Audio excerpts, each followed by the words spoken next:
Mag-aalas stress na nga ng madaling araw at abalang-abala pa rin ang aking mga kasama sa paghuhulog ng kanya-kanyang nylon para makahuli ng tuna. Medyo maganda ang dawi ng isda sa gabing ito kaya naman maaga pa lang na napagpasampan agad kami ng ilang piraso. At habang naglalatak nga kaming lahat ay muling napagbigyan ay isa sa aming mga kasamahan sa bandang unahan. Magandang sinyalis ito para sa amin dahil sa mga nakarang gabi ay nahirapan kami na makahuli. Hindi mo talaga masasabi kung anong oras at kailan magugutom at kakain sa ating mga payo ng isdang ito. Kadalasan pa nga kahit nakikita natin na nagtatalo na sila sa mga payo na ating natalian, kung hindi naman sila gutom may wala talaga tayong mahuhuli kahit isa. Kaya naman pag dumating ang tamang oras ng kanilang panginginain, ayun din ang oras na dapat wala tayong sasayangin.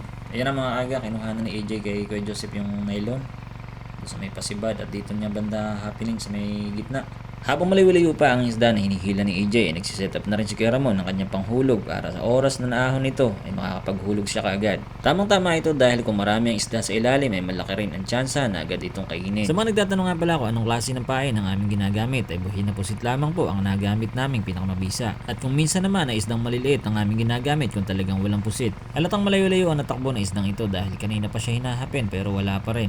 Hindi kasi tayo pwede maghulog ng panibagong nylon hanggang dito na aahon. Maaari kasi magkabuhol-buhol at magresulta pa ng pagkaputol. Iniiwasan din kasi natin na makawala pa ang bawat pasibad na tuna dahil ito'y napakalaking biyaya na sa bawat isa. Lalo na sa panahon ngayon na napakamahal ng krudo at gasolina. Tapos ang ating mga isda ibibilhin lang sa murang halaga. Patay na, lugidok ang bawat isa. Aroy!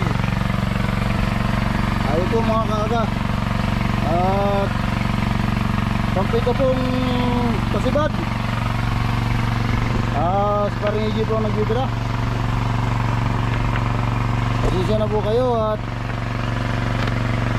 ngayon lang ulit nakapag-video.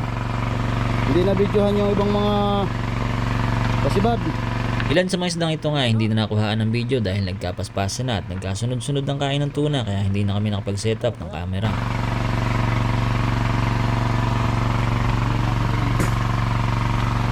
Yan na po, malapit na po yung isda. Yan po yung pasibad ulit ng dunger. Yan po ah. Yan po. Yan na po sila. Yan po si Boss Ramon, si Boss Boyet at si Paring EJ. Yan na po oh. Yan na po. Malapit na po yan. Isda na po. Yan po. Yan na. Malapit na po yan. Yan po po pampito namin pasibad. At hindi na po na-videohan yung iba. Yan po.